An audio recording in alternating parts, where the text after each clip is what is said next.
Le Mali a ordonné le 9 août à l'ambassadrice de Suède Kristina Kunel de quitter le territoire sous 72 heures à la suite d'une déclaration d'un ministre suédois sur le soutien du Mali à la Russie, a annoncé le ministère malien des Affaires étrangères. Le gouvernement de transition de la République du Mali annonce sa décision invitant son Excellence Madame Kristina Kunel, ambassadrice du Royaume de Suède à Bamako à quitter le territoire national dans les 72 heures, suite aux propos trompeurs et hostiles tenus sur les réseaux sociaux par Johan Forssell, ministre suédois de la coopération internationale au développement et du commerce extérieur, lit-on notamment dans un communiqué de la diplomatie malienne. Le ministre suédois Johan Forssell avait en effet critiqué un présumé soutien du Mali à la Russie dans le conflit l'opposant à l'Ukraine, repostant un message qui annonçait la rupture des relations entre Bamako et Kiev.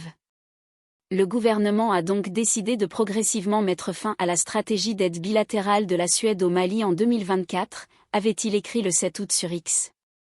Le gouvernement de transition malien avait annoncé le 5 août rompre ses relations diplomatiques avec l'Ukraine, après qu'un porte-parole de son renseignement militaire a déclaré que ses agents avaient soutenu les insurgés quelques jours après une embuscade mortelle dans le nord du pays.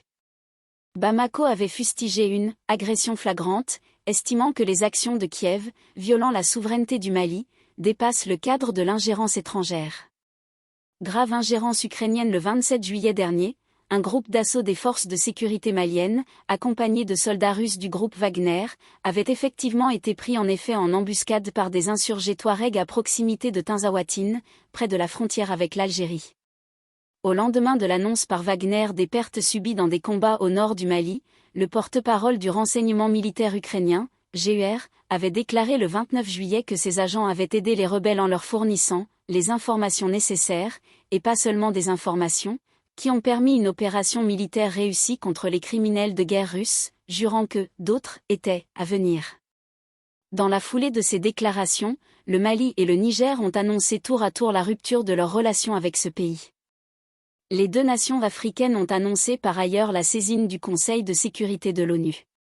Le 5 août, la Communauté économique des États de l'Afrique de l'Ouest, CEDEAO, que le Mali, le Niger et le Burkina Faso ont quitté fin janvier, a exprimé sa ferme désapprobation et sa ferme condamnation de toute ingérence étrangère dans la région, suite à l'embuscade de Tinzawatine, pouvant constituer une menace à la paix et à la sécurité en Afrique de l'Ouest.